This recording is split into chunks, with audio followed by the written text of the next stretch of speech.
हाँ जी, उसने एग्जाम्पल 14 में क्या कहा था? मैं नहीं करवा रहा, सिर्फ टैली करवा रहा हूँ, इनको करने के लिए दिया था। 50 मिलियन की इन्वेस्टमेंट है फॉर 8 मंथ्स। फॉर 8 मंथ्स ये इन्वेस्टमेंट का ड्यूरेशन है। आज से 3 माह बाद लोन लेना है। इन्वेस्टमेंट 3 माह बाद करनी है, स्टार्टिंग इन। ये सिर्फ इसलिए लिखा हुआ है ताकि आपको ये बताया जा सके कि इन्वेस्टमेंट आज नहीं होनी और रिस्क आपको फेस करना पड़ेगा आज से 3 माह तक के लिए। बाकी ये FRA दिया है 12.90। ये लोन का लॉक रेट होता है परसेंटेज में, और जो कम वाला होता है वो डिपॉजिट का लॉक रेट होता है FRA में। हम क्योंकि इन्वेस्टमेंट करना चाह रहे हैं तो ये हमारे लिए रेलेवेंट है। 12.40% पर एनम है ये। आपसे कहता है मार्केट में अगर 14% इंटरेस्ट इनकम मिले या 10%, तो बताओ क्या है? फिर कंपनसेशन मांग रहा है और इफेक्टिव इंटरेस्ट इनकम मांग रहा है।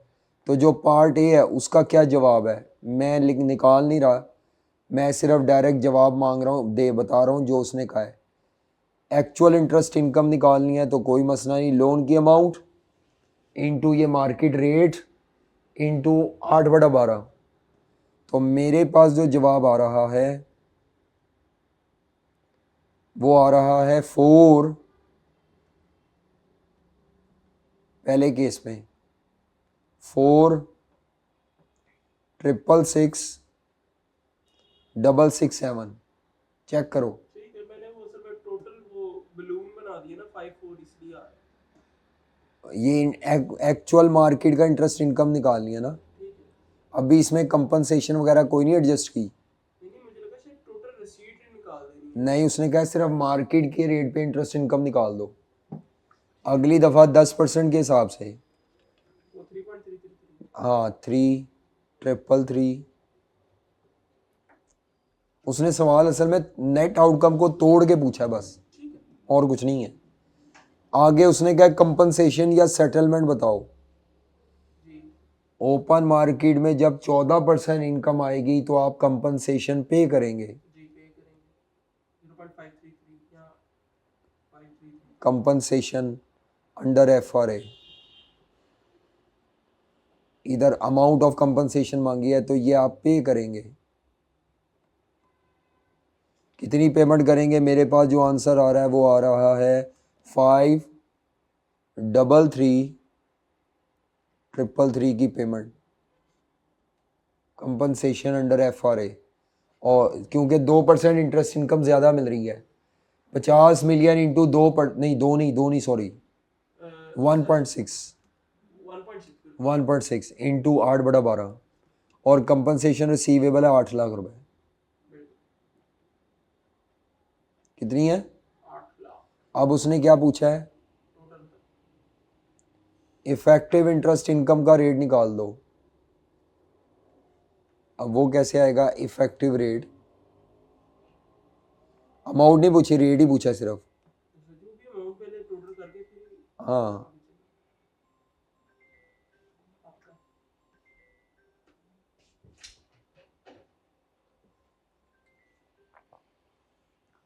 तो परसेंटेज और अमाउंट,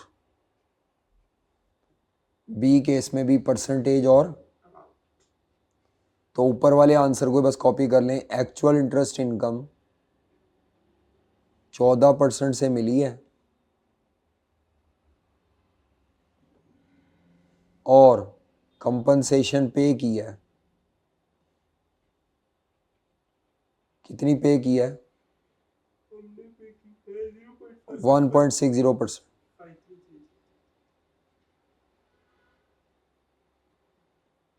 तो नेट क्या बचता है?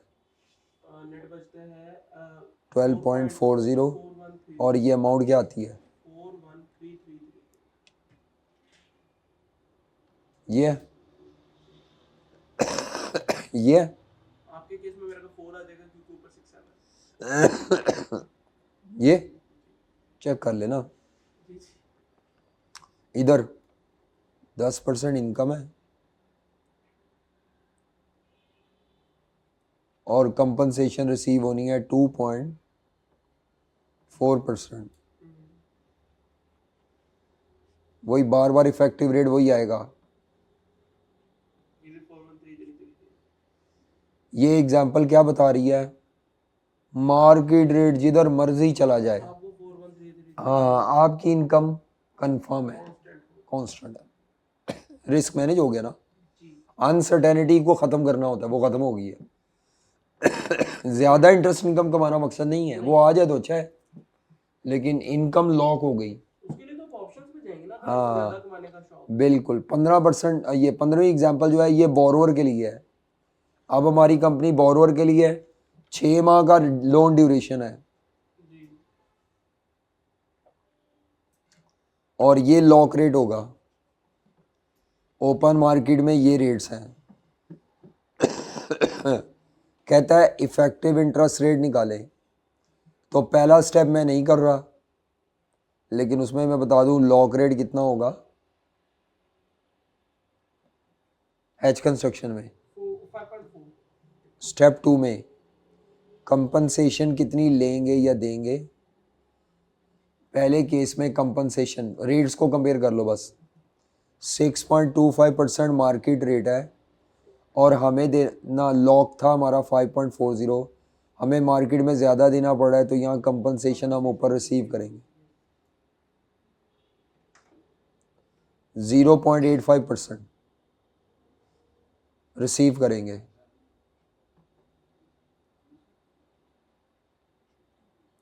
इधर कम देना पड़ रहा है तो ऊपर वाली पे करेंगे। क्या पेमेंट बनती है? 4.75 0.65 0.56 0.65 गलत है।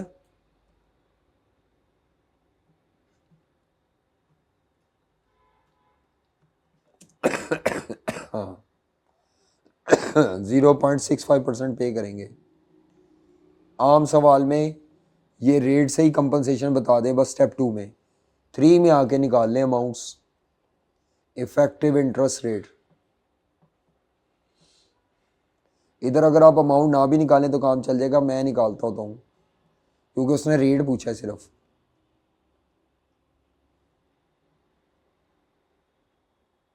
हाँ जी, एक्चुअल इंटरेस्ट कॉस्ट क्या पड़ेगी? वो तो यही पड़ेगी 1,35,000। हाँ जी, 5 मिलियन का लोन है। पहले केस में 6.25% मार्केट का रेट है और 6/12। बताओ भाई क्या आता है, ये कॉस्ट क्या आती है अजवानो? सही आती है 1,56,250 कॉस्ट है। जी कंपनसेशन रिसीव होगी जी 0 पॉइंट, ये इनकम है कॉस्ट में से माइनस हो जाएगी। निकालो जी 0.85% के हिसाब से। जी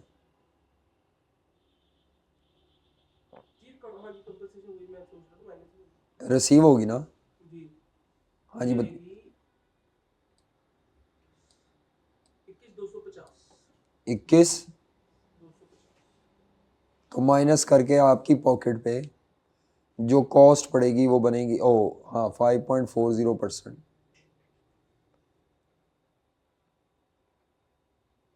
1,35,000। उधर भी 1,35,000 ही आना होगा। वो बना लेते हैं। उधर आएगी 1,18,750 0.65% पे करना है। 1,18,000। 750 हाँ जी, और ये 16,250 16,250 की कॉस्ट, वही 1,35,000 की कॉस्ट बन जाएगी। ठीक है, ये हो गया फॉरवर्ड। अब आ जाए फ्यूचर्स पे। कौन सा टॉपिक है दूसरा? फ्यूचर शॉर्ट टर्म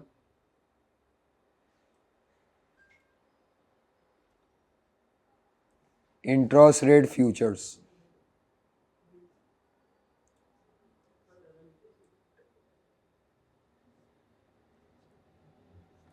तो इंटरेस्ट रेट फ्यूचर्स हमें पता है फ्यूचर में 3 स्टेप्स होते हैं।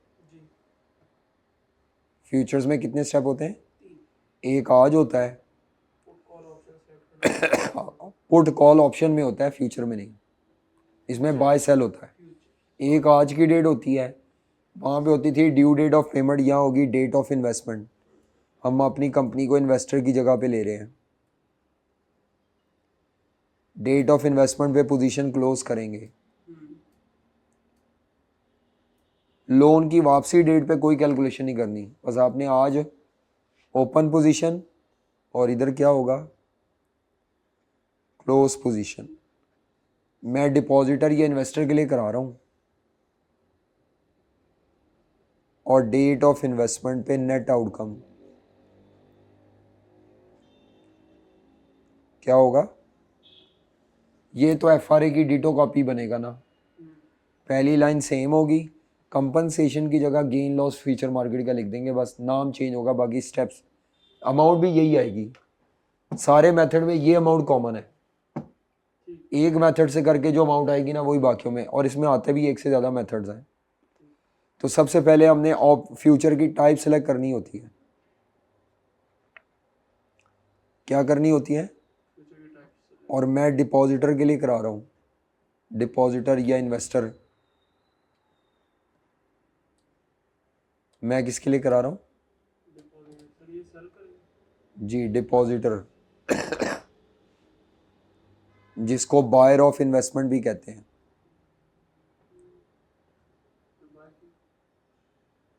बैंक से या किसी से भी इन्वेस्टमेंट बाय करेगा इंटरेस्ट इनकम कमाने के लिए। तो ये जो डिपॉजिटर होता है या इन्वेस्टर होता है या लेंडर होता है, इसको बायर ऑफ इन्वेस्टमेंट भी कहते हैं। इसीलिए ये अपनी पोजीशन ओपन किससे करेगा? बाय फ्यूचर से पोजीशन ओपन होगी, इंटरेस्ट रेट फ्यूचर्स, और क्लोज किससे होगी?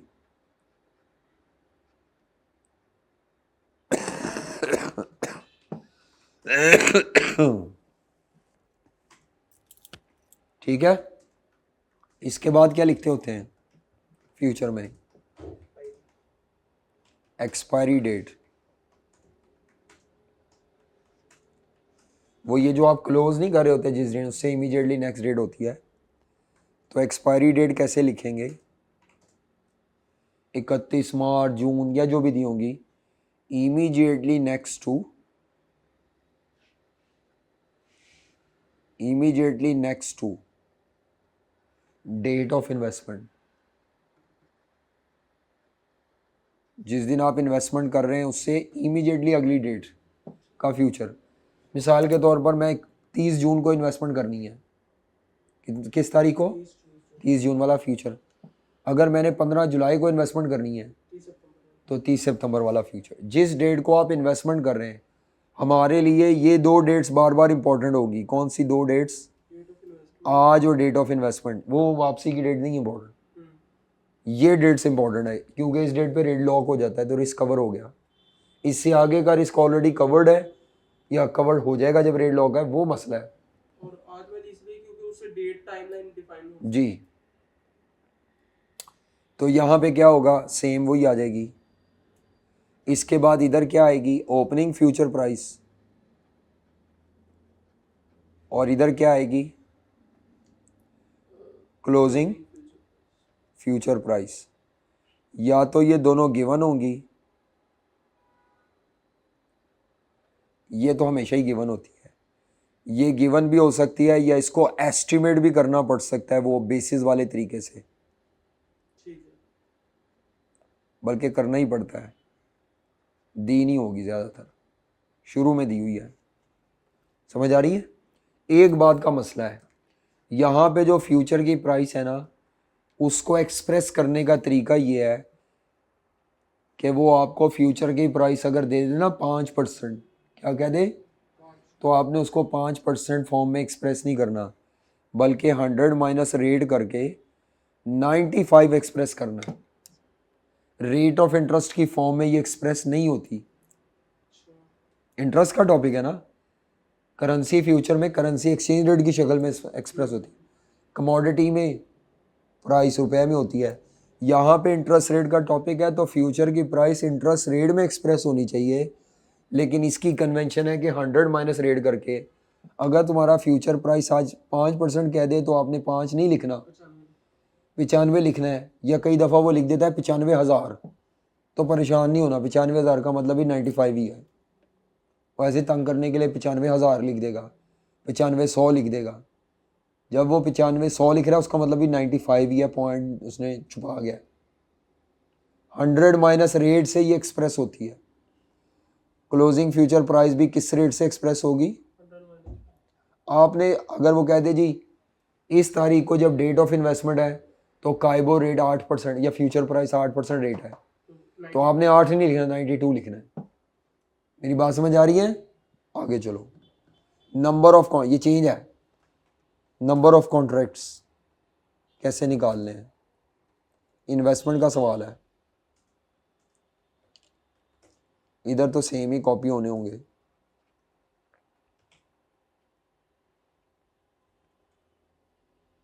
सेम एज अबव, ये भी एक्सपायरी भी सेम एज अबव होता है। हाँ जी, वो आपसे कहता है 5 मिलियन का लोन है। कितने का लोन है? और एक कॉन्ट्रैक्ट 1 मिलियन का है। तो इसका या इन्वेस्टमेंट यहाँ पे होगा amount of investment 5 million divided by contract size. इसमें फॉरेन लोकल का पढ़ा नहीं, सारा डाटा लोकल में ही होगा। ये कोई करेंसी का टॉपिक नहीं कर रहे, ये सारा पीकेआर में डाटा है, ये सारे डॉलर में होगा, टेंशन नहीं लेनी, एक ही करेंसी में। Amount of investment divided by multiplied by, एक एक्स्ट्रा चीज़ करनी पड़ेगी यहाँ पे। क्या करनी पड़ेगी? प्रॉब्लम ये है कि फ्यूचर मार्केट स्टैंडर्डाइज्ड होती है, तो फ्यूचर ब्रोकर ये ज्यूम कर रहा होता है कि आपने जो इन्वेस्टमेंट करनी है वो हमेशा 3 माह के लिए ही करनी है, ड्यूरेशन 3 माह ही है। कितना ड्यूरेशन है? अब आप 6 माह के लिए करना चाह रहे हैं इन्वेस्टमेंट। कितने माह के लिए करना चाह रहे हैं? तो आप 3-3 माह वाले जो फ्यूचर कॉन्ट्रैक्ट हैं उसको डबल कॉन्ट्रैक्ट्स करोगे, ताकि आप 3 माह वाले फ्यूचर कॉन्ट्रैक्ट से 6 माह का इंटरेस्ट इनकम को कहाँ हैज कर सको। तो इसीलिए ये आपको ऊपर आपने इन्वेस्टमेंट ड्यूरेशन रखना है। क्या रखना है ऊपर? और नीचे रखना है फ्यूचर कॉन्ट्रैक्ट का ड्यूरेशन, जो नॉर्मली 3 माह होता है, लेकिन मैं फिक्स नहीं कर रहा क्योंकि आई कैप ने 6 माह भी दिया हुआ है एक आधे सवाल में। बच्चे कहते हैं ये कहाँ मिलेगा फ्यूचर कॉन्ट्रैक्ट का ड्यूरेशन? ये वो आपको टिक वैल्यू में निकाल के कॉन्ट्रैक्ट साइज के साथ ही दिया होता है। ये कॉन्ट्रैक्ट साइज के साथ दिया होगा। ये कहाँ दिया होगा? फॉर वाली लाइन में ऊपर, वो जो फॉर होता है, हाँ वी नहीं तो फॉर लिखा होगा इंग्लिश में। अगर ये ऊपर वाला 3 माह है, नीचे वाला भी 3 माह है, तो ये फैक्टर ख़त्म हो जाता है, फिर लिखने की ज़रूरत। हाँ ये 3 माह ही होता है मोस्टली। ये कभी 6 माह होगा, कभी 9 माह होगा, कभी 12 माह होगा। तो जितने माह ज़्यादा है ना 3 से, उतने टाइम्स आपको नंबर ऑफ कॉन्ट्रैक्ट क्या करने पड़ते हैं? ये बढ़ाने पड़ते हैं। ऐसा भी हो सकता है ये 3 माह हो लेकिन आप इन्वेस्टमेंट 1 माह के लिए कर रहे हैं, तो फिर आपको नंबर ऑफ कॉन्ट्रैक्ट 1/3 करके ये फैक्टर एडजस्ट करता है नंबर ऑफ कॉन्ट्रैक्ट्स को, क्योंकि फ्यूचर मार्केट एज्यूम करती है you are always making investment for 3 months. When your investment varies from 3 months, तो फिर इस फैक्टर की जरूरत पड़ती है। इसको राउंड ऑफ करते हैं एग्जैक्ट नहीं, वो क्या मतलब? यानी जिस तरह पहले होता था ना नंबर ऑफ कॉन्ट्रैक्ट्स को राउंड ऑफ, वो कर लेंगे, लेकिन ये फैक्टर ज़रूरी है। ये factor as it is multiply, ये एज इट इज़ होगा। यानी 8 मतलब आपने क्या करना है? 2 दफा अमाउंट नहीं, अमाउंट ऑफ इन्वेस्टमेंट है 5 मिलियन डिवाइडेड बाय 80,000, या 5 लाख था, 80,000 निकाल लो क्या आते हैं कॉन्ट्रैक्ट, या 60,000 निकालो कितने कॉन्ट्रैक्ट्स आते हैं। यार कैलकुलेटर पे कर लो या एक्सेल पे कर लो, 5 लाख तकसीम 60,000,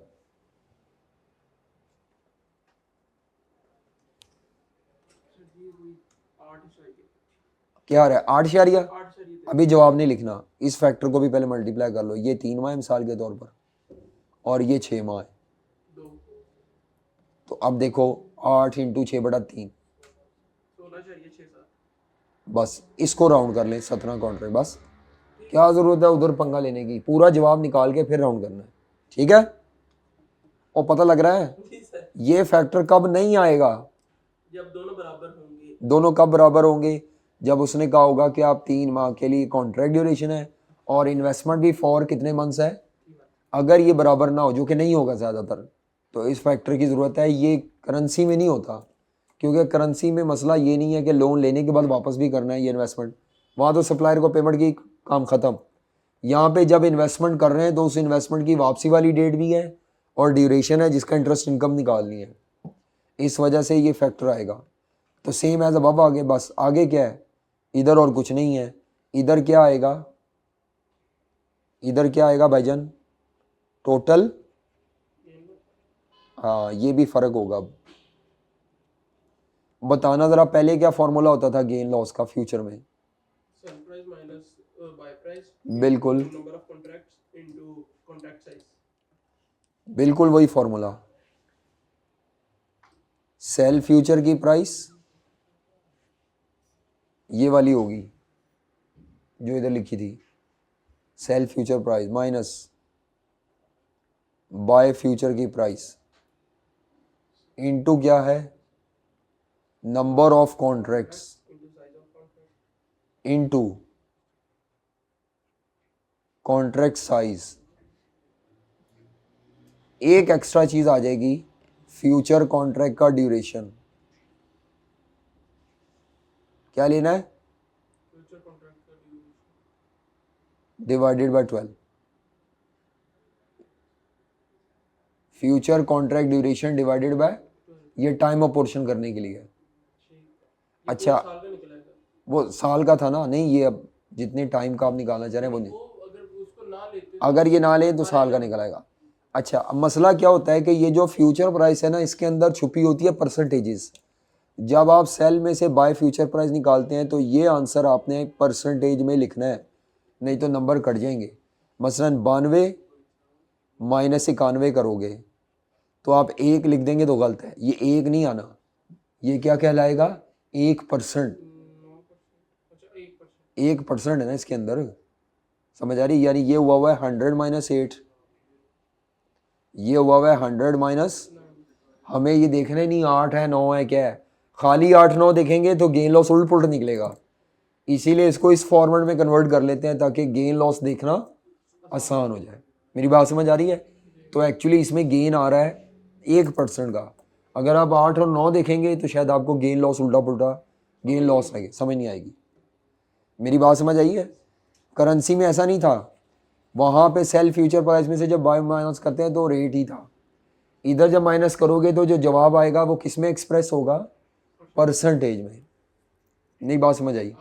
अब आगे नेट आउटकम वही है जैसे ऊपर लिखा था, फॉरवर्ड वाला ही, किधर गया वो जो मैंने फॉरवर्ड में लिखा था, वही छापने लगा हूँ।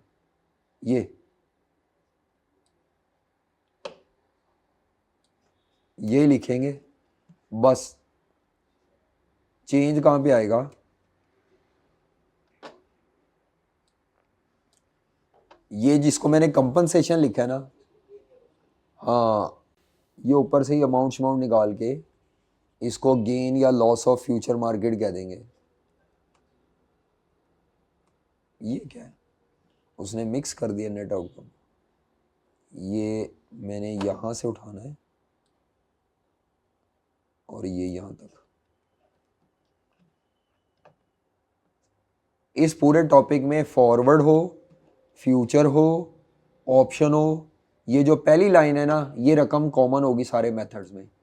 दूसरी लाइन चेंज होगी, तो यहाँ जो मैंने कंपनसेशन का लिखा था इसको काट के, और ये बल्कि वर्किंग ऊपर से ही जवाब देख लेंगे, तो ये आपने यहाँ पे कंपनसेशन की जगह क्या लिख लेना है, गेन या लॉस ऑफ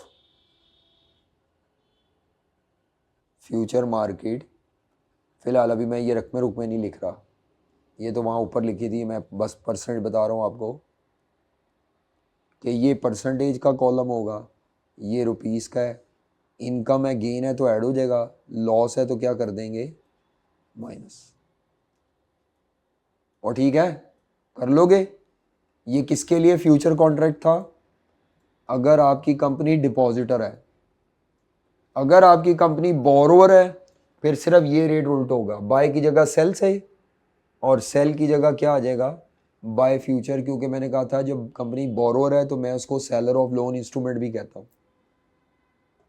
चलो आ जाओ सवाल करें। सर हम इसके अंदर प्रिंसिपल के अमाउंट जमा ना ही करें तो बेटर है, जमा कहाँ करनी है? यानी टोटल पेमेंट ना बनाए। नहीं, सिर्फ इंटरेस्ट कॉस्ट वगैरह निकालते हैं। प्रिंसिपल तो होता ही नोशनल है, ज़रूरी नहीं है लोन उतनी अमाउंट का लें, कम ज़्यादा भी हो सकता है। रेट का फटा है, लोन की अमाउंट का नहीं। ये मसला नहीं है कि लोन की अमाउंट कम ज़्यादा है, मसला ये है कि रेट ऑफ इंटरेस्ट का फटा है। नहीं अगर वो दे दे के 5 बिलियन लेना है तो कोई मसला नहीं, आप लोन की अमाउंट यहाँ इस्तेमाल करेंगे या लोन इन्वेस्टमेंट, ये रे अमाउंट निकालने के लिए अमाउंट इस्तेमाल होगी। हाँ, फ्यूचर मार्केट में नहीं होगी, वो तो उसका अपना फॉर्मूला है, उसके अंदर आ चुकी हुई अमाउंट ऑफ इन्वेस्टमेंट इसके अंदर आ चुकी हुई है। चलो भाई किट निकालते हैं। तो अब BFD की किट से एक सवाल करने लगे हैं, डायरेक्ट किट से ही। जी आज का आखिरी ये आखिरी है बस काम, कल हम करेंगे नहीं, ऑप्शन भी करना है। कल मैंने स्वैप करवाना है कि नहीं, मैंने कहा था कल कराऊंगा ऑप्शन, परसों स्वैप, ठीक है। थक गए हो?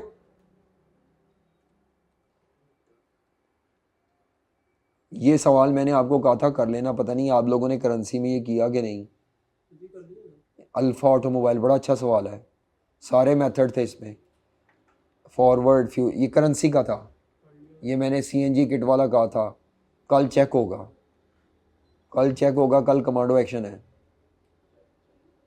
क्या है कल? समझते हो कमांडो एक्शन? आ जाओ जी, ये सवाल करते हैं।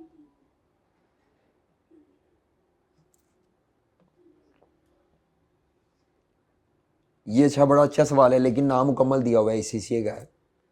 आई कैप ने डाटा इसमें से उड़ा लिया, डिलीट मार दिया गलती से, तो वो सवाल ही आधा है, लेकिन सवाल बहुत अच्छा है। वो एक सवाल करो पूरा टॉपिक हो जाता है, ये इंटरेस्ट रेट वाला। अभी मैं ये करा रहा हूँ क्योंकि इसमें डाटा पूरा है तो ये भी ICCA का ही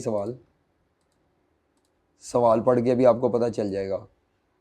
उस पर करेंगे, क्या नाम है, एक्सेल पे लिख लेते हैं। निकालो भाई निकालो, शाबाश, जल्दी से करें ताकि 15 मिनट में सवाल हो। कॉपी कर रहा हूँ, क्या करना है कॉपी? नहीं बस यानी सवाल सामने रख। ये लो जी, सारा आ गया सवाल, तस्वीर ले लें इसकी ताकि आपके लिए करना आसान हो। हाँ ले लें फिलहाल। अब सवाल हल हो रहा है, अब कॉन्सेप्ट डिस्कस नहीं हो रहे जी। हमने इसको 15 से 20 मिनट में करना है जवानों। नो डाउट ऑनलाइन वालों को शायद नज़र ना आ रहा हो, लेकिन ये सवाल किस किट का कौन सा सवाल है? 20.7। एक दफ़ा सवाल पढ़ ले, मैं भी पढ़ लूँ ज़रा। आज 1 अप्रैल है, कंपनी को किसी, अब देखे ना पाउंड में डाटा दिया है तो सारा सवाल ही पाउंड में होगा। कंपनी को कहीं से 8 मिलियन मिलने हैं और कंपनी ने वो इन्वेस्ट करने हैं, इन्वेस्टमेंट का सवाल है। किसका सवाल है? आगे नीचे कितने माह के लिए करने हैं ये ज़रा आपने खुद देखना है। 4-5 मंथ्स लिखा हुआ है, 5 माह के लिए। और इन्वेस्टमेंट पे कमाई कितनी होती है? लाइबोर प्लस ये कमाई होती है, आपको माइनस नहीं कहा, प्लस कहा हुआ है। तो ये स्टेप आखिरी नेट आउटकम में इस्तेमाल होता है, बाकी इसका कोई इस्तेमाल नहीं। स्प्रेड आगे, इनको डर है इंटरेस्ट रेट गिरेगा, तो ये London international financial future exchange, ये फ्यूचर का डाटा है, ये फ्यूचर का कॉन्ट्रैक्ट साइज है, ये फ्यूचर का क्या दिया हुआ है, ये फ्यूचर कॉन्ट्रैक्ट का ड्यूरेशन है 3 माह। टेक्स साइज का तो मैं कुछ नहीं करूँगा। अब आपको ये 2 डेट्स के फ्यूचर है जो आज की ये प्राइस है, ये 2 प्राइसेस हैं आज की। अब आपको देखना पड़ेगा कि इनमें से कोई एक डेट आपके लिए रेलेवेंट है। मैं पढ़ता हूँ ऊपर, आज क्या डेट थी, आज क्या डेट थी, 1 अप्रैल। आज से 4 माह बाद इन 4 मंथ्स टाइम का मतलब है आज से 4 माह बाद आपने इन्वेस्टमेंट करनी है फॉर 5 मंथ्स। आज से 4 माह बाद इन्वेस्टमेंट करनी है। तो मैं ज़रा टाइमलाइन बना लूँ। आज क्या डेट है? 1 अप्रैल। आज से 4 माह बाद इन्वेस्टमेंट करनी है।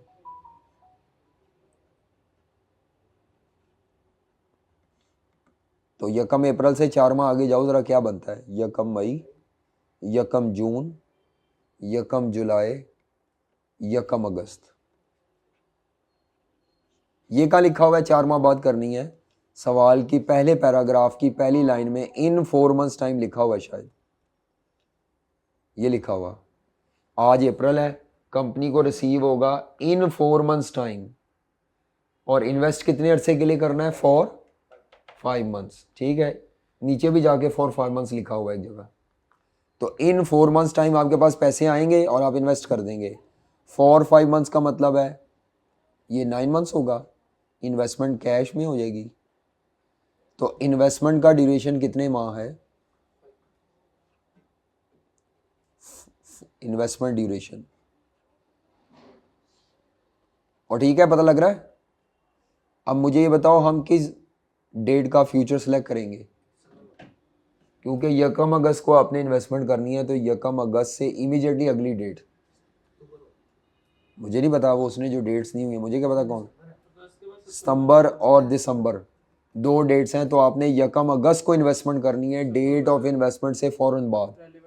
तो हमारे लिए सितंबर डेट वाला फ्यूचर की ये आज की प्राइस है, ये ओपनिंग हैज कंस्ट्रक्शन की डेट की प्राइस होती है, ये इग्नोर करेंगे। अच्छा जी, फ्यूचर कॉन्ट्रैक्ट रेलेवेंट मंथ के एंड पे मैच्योर होंगे। ठीक है, ये लाइन हमारे लिए इंपॉर्टेंट नहीं है। आज का लाइबोर रेट 5% है। आज का लाइबोर रेट कितना है? लेकिन हमें तो आज का नहीं चाहिए, हमें तो डेट ऑफ इन्वेस्टमेंट का लाइबोर चाहिए 3 माह बाद। मुझे नहीं पता अब क्या उसने बताया हुआ है नीचे, डेट ऑफ इन्वेस्टमेंट का लाइबोर नीचे दिया हुआ है ये। अच्छा जी, FRA की प्राइसेस क्या दी हुई हैं? इनमें से एक FRA रेलेवेंट होना है। कौन सा वाला है? ये देखो टाइमलाइन के मुताबिक 49 है, ये है। अब इसमें से लोन का सवाल नहीं है, इन्वेस्टमेंट का है। 4.52। लोन का सवाल होता तो हाई रेट चलता है, यहाँ इन्वेस्टमेंट है। ये FRA का लॉक रेट है, बस खत्म। मांगा क्या हुआ है? Explain how you would lock an effective interest rate of income from investing 8.2 million using forward rate और फ्यूचर। ये हैज कंस्ट्रक्शन करके बस दिखा देनी है। हाउ लिखा है, नेट आउटकम नहीं पूछा, बस रेट लॉक क्या करेंगे। दूसरे पार्ट में वो कहता है, मैं EV पार्ट इकट्ठा ही करूँगा। Show what will happen at the end of July. 1 अगस्त कह दे या जुलाई कह दे, एंड एक दिन का फ़र्क है। अगर 3 month LIBOR rate open market में कितना हो जाता है, तो आपने इंटरेस्ट रेट के रिस्क को, एक्सपोजर कहते हैं, रिस्क को मैनेज करना है। फॉरवर्ड कॉन्ट्रैक्ट से मैनेज करके दिखाओ, और किससे करके दिखाओ? पहला वाला स्टेप जिसमें पूछे ना हाउ वुड यू लॉक, इसमें सिर्फ ये बताना है कि फॉरवर्ड रेट में कौन सा रेट लॉक करोगे और फ्यूचर में कौन सी प्राइस लॉक करोगे, मतलब बस। पहला पार्ट कुछ भी नहीं है, हैज कंस्ट्रक्शन है। दूसरे पार्ट में बी, सेकंड थर्ड स्टेप, तो मैं सारा सवाल A B इकट्ठा ही करूँगा। चलें जी, एक्सेल पे मेरे साथ सॉल्व करें। एक्सेल पे सॉल्व करें जनाब, सब कर रहे हैं मेरे साथ? आप पुराने सवाल को ही छापा लगाएंगे? ठीक है, अपनी अपनी मर्जी है।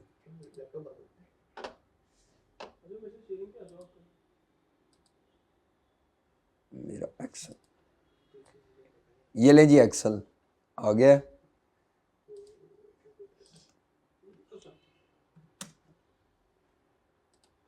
सॉफ्टवेयर पे भी कर लेंगे कल, कोई प्रैक्टिस एक आधा सवाल सॉफ्टवेयर पे करेंगे। बड़े दिन हो गए सॉफ्टवेयर खोला ही नहीं। हाँ, कर लेते हैं, कोई नहीं। वो असल में उसमें वो नहीं ना होता, सेव नहीं होता। मुझे उसकी वजह से प्रॉब्लम यह है कि मैंने तो आपको ये देना है, इस वजह से। नहीं तो मैं तो सॉफ्टवेयर छोड़ू ही ना, क्योंकि सॉफ्टवेयर पे जो ग्रिप होती है वो ये एक्सेल पे नहीं है जी। कंपनी का क्या नाम है? कंपनी का क्या नाम है? अच्छा नहीं है, बस ठीक है। एग्जाम्पल BFD किट का कौन सा सवाल है? 20.7। Question 20.8 7 FRAs।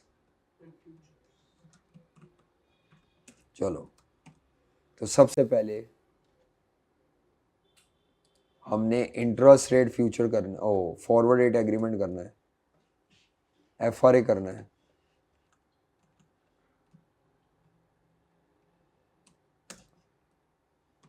पहला इंटरेस्ट इनकम को मैनेज करना है, तो स्टेप नंबर 1 हैच कंस्ट्रक्शन आज की डेट पे होगी। आज क्या डेट थी? 1 अप्रैल क्वेश्चन के मुताबिक।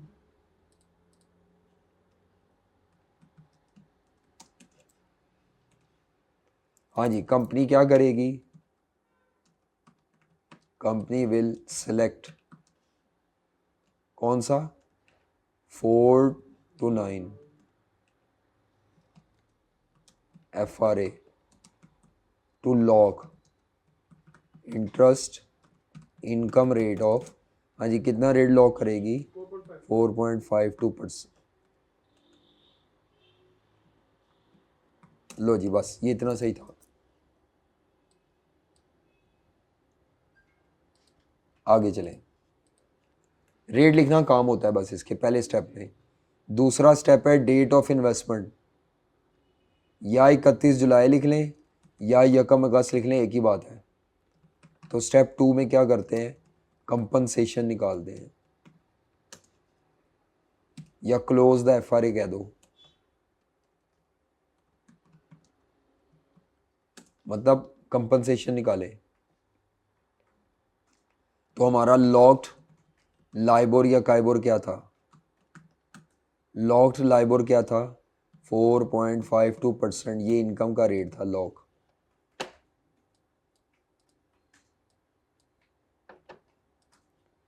और मार्केट में लाइबोर क्या है? मार्केट का लाइबोर कितने परसेंट दिया हुआ है?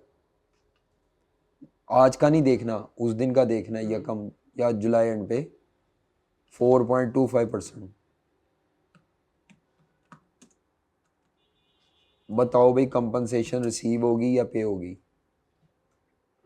लॉक रेट के मुताबिक हमें 4.52% इनकम मिलनी चाहिए। हमें मार्केट में इनकम कम मिल रही है, तो जब कम मिल रही है तो अब उस नुकसान को पूरा करना है हमने। Compensation receivable under FRA। 0.27%। हाँ, ये हमें मिलनी है इनकम। ठीक है। अब 31 जुलाई को नेट आउटकम निकालने FRA का।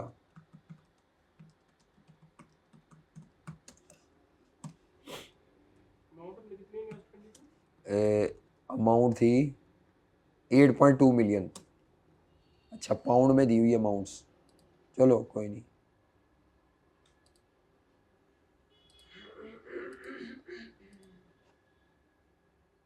हाँ जी, अब पाउंड में लेनी है मैंने। ये ले जी। आपके वहाँ पे पाउंड ना आए तो GBP लिख दीजिएगा। पेपर में अगर पाउंड का साइन ना मिले ना तो ग्रेट ब्रिटिश पाउंड, GBP। ठीक है। अच्छा जी, एक्चुअल इंटरेस्ट इनकम निकालनी है eight market rate. Actual interest income eight market rate निकालनी है। उसने क्वेश्चन में ये कहा हुआ था, जब भी आप इन्वेस्टमेंट करेंगे तो लाइबोर रेट पे इनकम नहीं आएगी, लाइबोर से थोड़ी सी क्या आएगी? ज़्यादा आएगी। ये इस्तेमाल अब होगा, बाकी इसका कहीं इस्तेमाल नहीं है। तो मेरा ख्याल है लाइबोर कितना था? 4.25% प्लस 0.40% ये आएगा, तो कितना? 4.65% into 8.2 million great British pound.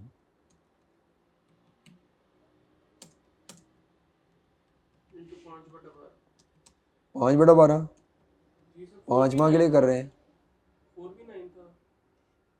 4 to 9 था, हाँ 5 माह। तो हमारा ये रेट तो बनेगा 4.65%। जी, 1,58,875। अमाउंट बनेगी 8200 इंटू दिस वन 5/12। ले जी, ये इनकम बन गई, चेक करो ये सही है। 15। अब चाहे फ्यूचर से करो, जिस मर्जी मेथड से करो, ये अमाउंट इतनी आनी है।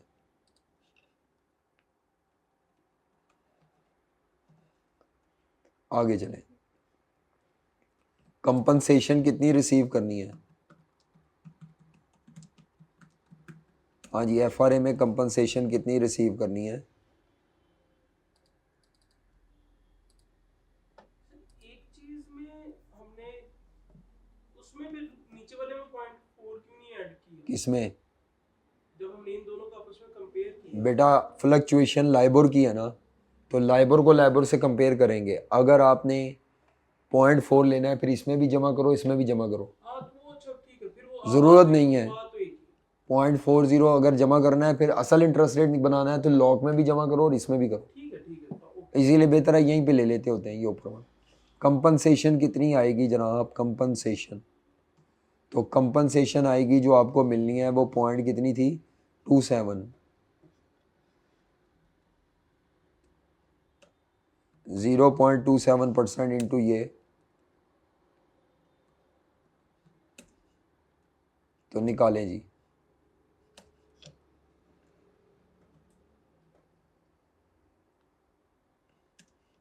चेक करें, इतनी आती है। कॉपी पे कर लिया मैंने। हाँ जी बालू जी। तो अब इसको टोटल कर लें। इफेक्टिव इंटरेस्ट इनकम आ गई और रेट भी आ गया है। 1,68,000। इसमें दो रेट्स नहीं थे, 4.92% है। अब बच्चे कहते हैं सर जी ये ज़्यादा क्यों निकला है, हालांकि हमने तो लॉक किया था 4 पॉइंट कितने परसेंट, 52 पे ना। तो एक्चुअली इसके अंदर वो जो 0.40 मिल रहा है ना हमें एक्स्ट्रा, उसका इम्पैक्ट आया हुआ है, जो कि कांस्टेंट इफेक्ट जो कांस्टेंट है, इसीलिए ये अमाउंट 4.92 बन रही है। मार्केट में जो मर्जी हो, वो 0.40% ऐड हो नहीं होना है, मिलना ही है। मिलना ही मिलना है। ठीक है जी, ये आपने कौन से मेथड से किया है? और चलो करो। ये हमारी नेगोशिएशन ना होती तो ये हमें मार्केट में फिर 4.65 ही मिल रहा। हाँ जी, अगर हमने फॉरवर्ड से मैनेज ना किया होता तो हमें ये मिल रहा होता। अब हमें फॉरवर्ड से रिस्क मैनेज करने का फ़ायदा ये हो गया, सर ये ना बल्कि मिल रहा होता 4.25 और 0.27 का सम 4.52 पे मिलता। अगर फॉरवर्ड ना होता। नहीं, अगर नेगोशिएशन ये 0.4 वाली ना की होती। ये तो बैंक ने आपको ऑफर करना ही करना है, ये आपकी मर्जी का नहीं होना। नहीं, अगर हम काइबोर एग्जैक्ट काइबोर पे ही ले लेते। नहीं, वो हम नहीं लेंगे ना, क्योंकि बैंक आपको कह रहा है जब भी इंटरेस्ट जमा करा, पैसे जमा कराओगे मैं तुम्हें काइबोर प्लस दूंगा, ओके। माइनस नहीं दूंगा। ये बैंक कहता है, हमारी मर्जी नहीं होती, हमारी मर्जी नहीं चलती भाई इसमें। ये बैंक बताता है कि मैं काइबोर से ऊपर लूंगा, नहीं लूंगा, माइनस में लूंगा, मेरी मर्जी। हाइपोथेटिकल से अपन नाराज। नहीं, हाइपोथेटिकल गलत बना रहे हो। चलो आगे चलें, किस मेथड से किया है? अब आपने इंटरेस्ट रेट फ्यूचर से करना है, वो आप सारा खुद करें। चलें, मैं बैठा हूँ, जल्दी करो जी। इंटरेस्ट रेट फ्यूचर से सवाल नहीं है, ये लो सवाल निकाल दिया। ये इंटरेस्ट रेट फ्यूचर का डाटा ऊपर दिया हुआ है, ये सारा, यहाँ तक सारा डाटा, ये लो करो। अब ये डाटा सारा फ्यूचर का, बस और क्या है। चलो जल्दी करो, जल्दी। इसको ज़रा रोक दीजिए प्लीज़, ये सवाल कर लें फिर मैं टैली करूँगा। हाँ जी, ये सवाल स्टूडेंट्स को मैंने करने के लिए दिया था, तो इसका सलूशन क्या आया? फ्यूचर तो मैंने किया नहीं, मैंने फॉरवर्ड किया था। फ्यूचर इनको करने के लिए दिया है, short term interest rate future उसका पूरा नाम होता है। पहला स्टेप, आज की डेट पे हेज कंस्ट्रक्शन,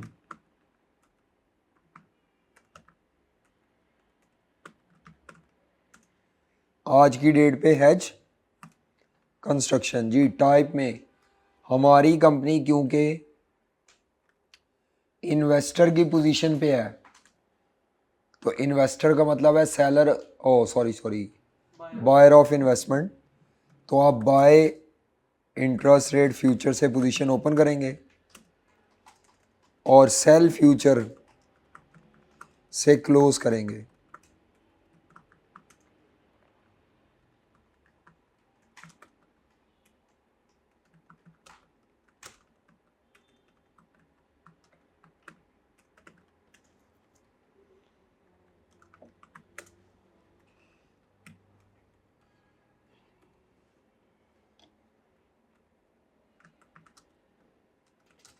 हाँ जी, इसके बाद एक्सपायरी डेट मैंने कहा था डेट ऑफ इन्वेस्टमेंट से इमीडिएटली बाद होगी, तो 31 जुलाई की एक्सपायरी है, ओ इन्वेस्टमेंट है, तो 30 सितंबर विल बी द हमारी एक्सपायरी डेट होगी।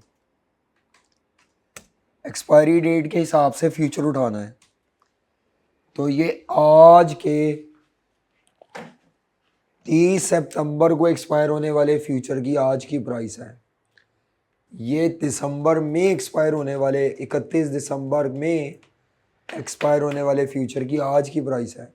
मुझे इनमें से 30 सितंबर की एक्सपायरी के हिसाब से चलना है, तो मेरी ये प्राइस रेलेवेंट होगी 95.35। ये फ्यूचर की प्राइस मेरे लिए रेलेवेंट है। अच्छा जी, नंबर ऑफ कॉन्ट्रैक्ट्स कितने आएंगे? नंबर ऑफ कॉन्ट्रैक्ट्स का फॉर्मूला होता है अमाउंट ऑफ इन्वेस्टमेंट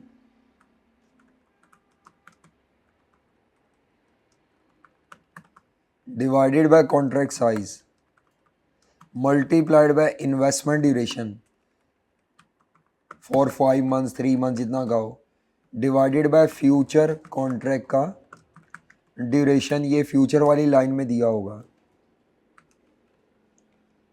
तो जनाब अमाउंट ऑफ इन्वेस्टमेंट हमारी जो थी वो थी ग्रेट ब्रिटिश पाउंड 8.2 मिलियन की, शायद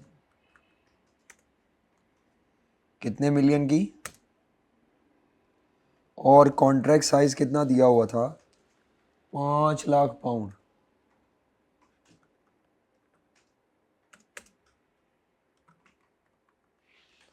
इनटू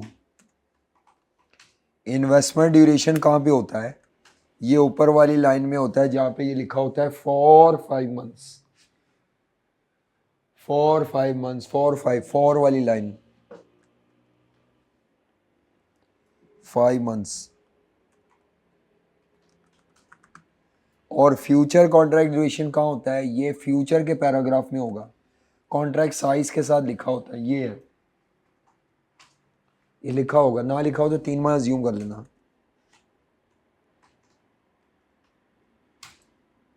फॉर्मूला भी लिख तो नंबर ऑफ कॉन्ट्रैक्ट्स क्या आते हैं?